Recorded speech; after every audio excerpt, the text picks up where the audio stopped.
All right, hello everyone. We're at the Las Vegas Open Dropfleet tournament. This is round 2 for the top table. We've got Rob over here and Scott. The mission we're playing is mixed engagement. So this is a distant approach mission, which means that your smaller battle groups come on in the early turns and then your bigger battle groups come on later. The mission has 2 clusters with critical locations above them. We are playing these with a variant where the critical location counts as double. The critical location is the space above the cluster on the surface. So if you have your ships above it, you can win victory points. You also get victory points for the clusters and for landing on the space stations as well. That's about it for the mission description, and we have to keep this moving because we're on a tournament clock, but I'll be back with the fleet. First battle group is 2 squads of 3 Santiagos. There's another Pathfinder squad, which is 3 squads of 2 New Orleans. Third squad is a Seattle with 2 Limas. They got an Avalon in 1, Moscow in 1, and then 3 Cairos, New Cairos. Okay, so over here I have Battle Group D. This has a Chimera, the bulk lander, and 4 of the Gargoyle strike carriers. Over here is the first of my Basilisks. It's got my Avalon in it, level 4. Then I have the Sphinx, which is the Scourge gun cruiser, as well as 2 more Gargoyle strike carriers. I got 2 of the Hydras, the launch strike carriers, bombers and such. This is my second Basilisk. And my last group is the 3 Charybdises, which are all bombardment frigates. Okay, so I moved the Sphinx and my 2 Gargoyles on the right flank. We're gonna see how that works out for me. And they're in low orbit. They are in low orbit. Just had the Seattle move on, Lima's half moved on, and they both did a detection on the Gargoyle over there, put a major spike on it. Okay, so I've spread my forces out now. I have my bulk lander and one of my strike carriers going for that cluster, and I have my other 3 of them right here. They're all in low orbit with the exception of the bulk lander who's still in high orbit. Just had all of my New Orleans drive on, they all dropped into low orbit. Just had all the Santiagos fly on. Low orbit? Low orbit. Okay, I have set my Charybdis, which are the bombardment frigates, super far up the board. They're going max thrust at high orbit. Turn 1 roundup phase. Dropped the tank into the space station. Yep, I dropped 1 as well. And that's it. Yep. Start of turn 2, the only thing that happened was Rob played formation defense and Scott espionaged it. Okay, my Charybdises have done their job. They took out a strike carrier, damaged some of the other ones with the collateral, and they're probably going to die next turn. That's fine. So they took a standard action and dropped to low orbit. Yeah, standard action, dropped to low orbit, and fired their tiny little pop guns. Blew up 1 New Orleans, and the New Orleans blew up and damaged the other 2 for 1 damage. Standard orders for the squad. Seattle just moved forward. They both pinged, knocked him out of stealth, and put a minor spike on him. With active scan, yep. With active scan. Okay, so I put my Sphinx on running silent, moseyed him up just a little bit. The 2 Gargoyles turned them to the left. They both dropped to atmosphere. Moscow came in with weapons free, fired on his guys, got 1, crippled 1, and hurt 1. Pretty successful round of shooting there. Pretty good. Avalon came on, dropped an orbital layer on standard orders, blew up 1 of them, and then did nothing, bounced off the other one with his missiles. And it got a spike somehow, or? When you shoot the main gun on this, it spikes itself. Got it. Okay, Basilisk, my first Basilisk came on the table. He's in high orbit and went running silent, and that's all he's doing for now. Okay. So my second Basilisk came into play. He is in high orbit, and he's running silent. Had all my New Orleans, they moved up. He drifted forward 5. These 2 moved up and shot and finished off his last guy right here. I don't know how to pronounce it either. Okay. Move my carriers onto the board. They are in high orbit and they are running silent. Had Santiago just move up and dive into the atmosphere. Okay, so I moved my Gargoyles up the board, put them in the high orbit. He moved into atmosphere, and my Chimera moved into low orbit. And the shooting? Yeah, I took some pot shots, nothing happened really. Okay. Turn 2 roundup phase. We had, I dropped 2 tanks. Yep. I dropped 1 tank over here, he dropped a tank, a defensive gun, and 3 infantry out of him.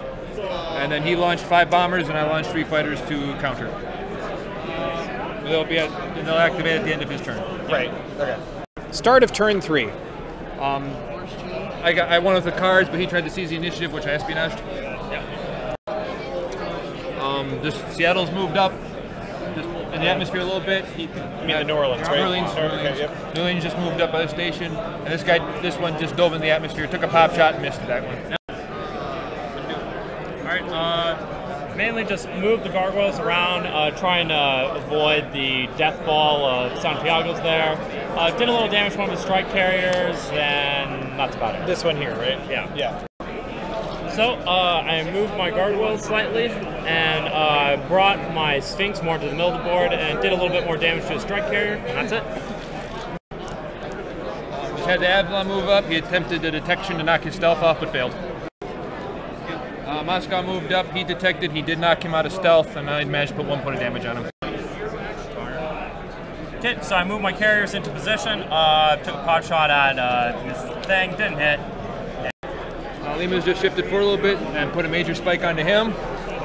And the Seattle flew forward, blew up his dropship here, shook 3 of the bombers, and then all the fighters and his AA stopped any damage.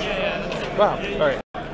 Okay, put the Basilisk into position, flew through a debris field, but I did, between other stuff, I did 13 points of damage to the Avalon with a single ship, which is a win in my book. So basically you did weapons free and just shot 8 beam attacks all at the Avalon. You're the major spike. No, I'm not. That's right, you're stealth. Yes. Stealth, yeah. Okay, so in my activation, I went weapons free with my second Basilisk. I split fire between the Avalon and his 2 Limas, which are the pieces in his army I fear the most. And thankfully, due to major spikes on them, I was able to reach them and finish off the Avalon and finish off both Limas, which is a win in my book. New Cairo's came on, burned a card that let him fire his beam weapon twice. Overcharged lasers right here. Yep. And they cut his heavy dropship in half. Yep. Wow. Very dead. Santiago's moved in, 3 of them shot his dropship, killed it, it blew up and killed one of Santiago's. The other 3 shot this Santiago, did 4 points of damage, but he made all 4 armor saves. All 4 armor saves on a 5-up. Yep. Turn 3 roundup phase. All right. I sent ground combat. Oh yeah, ground combat. We poked each other. I lost 1 dude. 1 purple infantry was lost in that fight. Yep. That's it. That's it. That's okay. it. Yeah. And we dropped more tanks into the fight. And I shot his Moscow for 1 damage. 1 damage with the laser from the ground. Yeah. Okay. Over here, I sent bombers against the Santiago and his crippled strike carrier, and blew up quite a few of them. Like 2 Santiagos and the strike carrier. Yep. Okay. It's pretty good. All right. I played taking the initiative, so I moved my second Basilisk up and was able to finish off one of the New Cairos and shot out the damaged Moscow, but didn't do anything to it. And the New Cairo just put some minor spikes on the neighboring New Cairos. New Cairo's moved up and completely duffed the roll and only did 1 point of damage to the Basilisk. All right, activated my group of the Sphinx and the Gargoyles. Gargoyles went into low orbit near my own station. The Sphinx kind of creeped forward that way and took out one of the Santiagos and did a little bit of damage to the Seattle.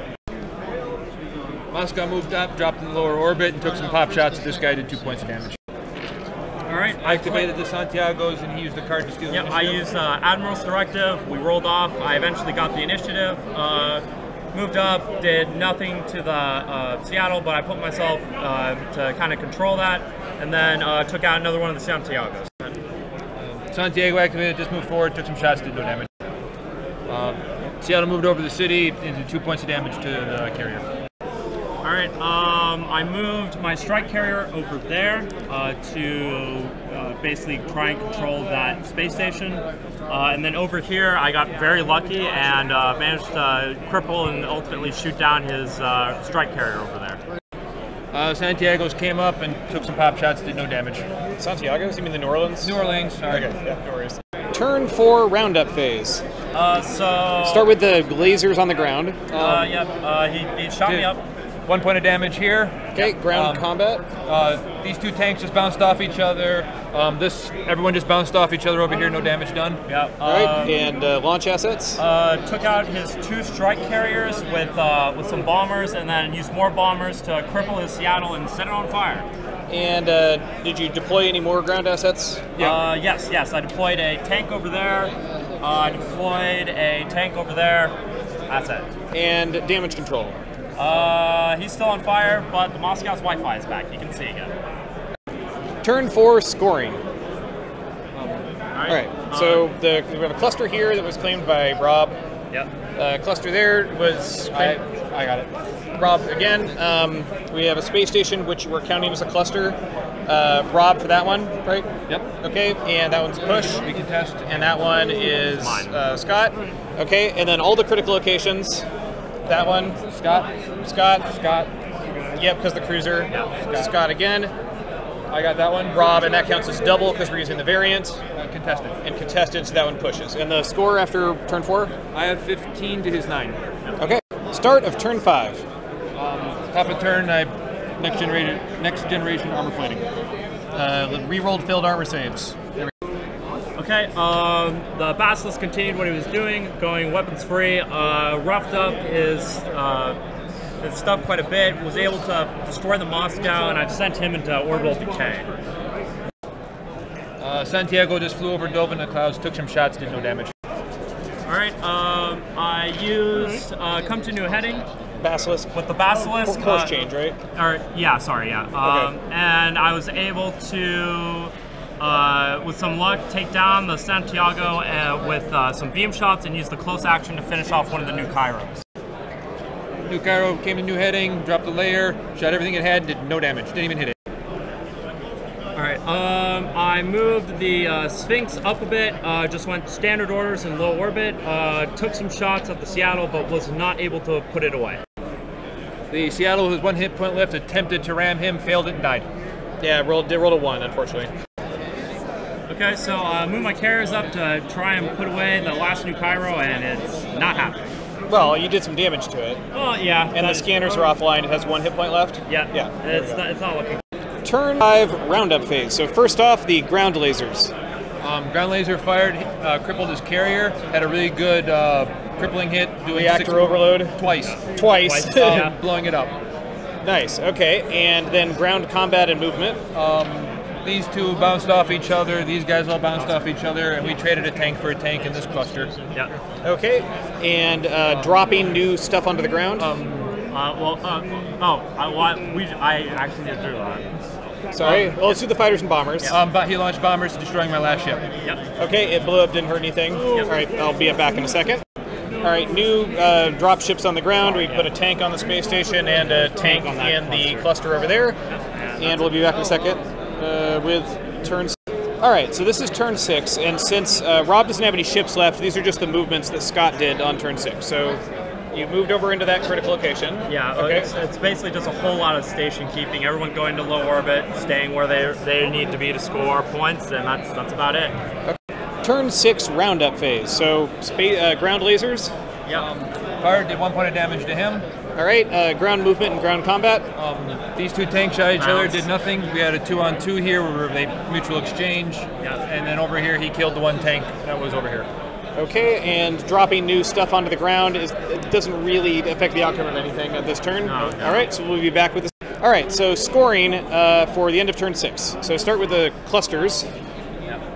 So that's Rob's right there. Yep. This is actually a tank that was so contested push. 1-to-1.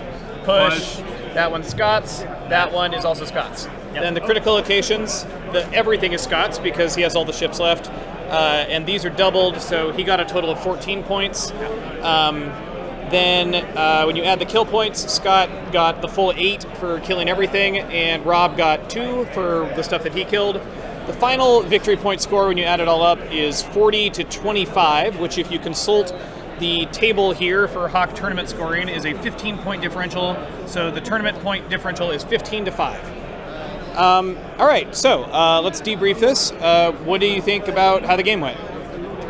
He just started hitting me with his 2 basilisks, and there's nothing I could do. His crit rolls were just amazing sometimes. There was a point where I got, I think it was 4 or 5 crits with the Oculus beams on his Avalon. And the fact that basically like put you in a real problem spot. And from there, it's just I think the biggest contributing factors honestly was that I could roll a lot of 5s and 6s when I really probably shouldn't have. That's about it. All right. What would be a good way to like counterplay the basilisks? Like, what's their weakness? So with how this list is, the way I've played this list, normally the weakness to the Basilisk is torpedo, strike craft, things of that nature. Basically, close action weapons or stuff that doesn't care about spikes. The problem is that I have 2 carriers on the list precisely to counteract that. Okay, so they're escorting the Basilisks. Yeah, the launching bombers is a secondary thing. Their primary focus is to keep these alive, because these, like time and again, 2 Basilisks have basically carried me through most of my games, just ripping apart most opponent ships. Because each one has about as much firepower as a battleship, but for about 60 points less. It's just the downside is as you can see, they're still very fragile. They have 14 hit points, which is pretty okay, but the fact that they only have a 4+ armor, when they get spotted, and they will, at some point they will, they're going to take an absolute ton of damage and explode.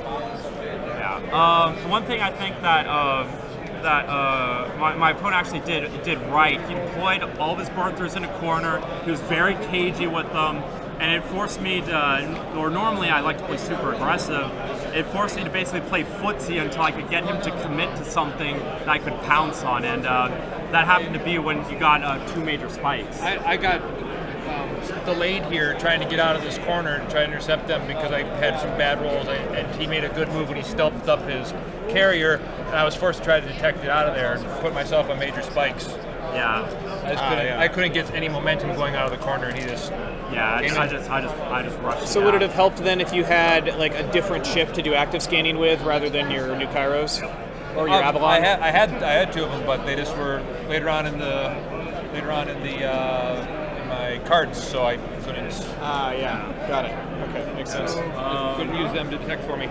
Yeah. I was trying to get those 2 big ships out to shoot him before he could do that, but he won the initiative and got it in stealth before I could shoot at him.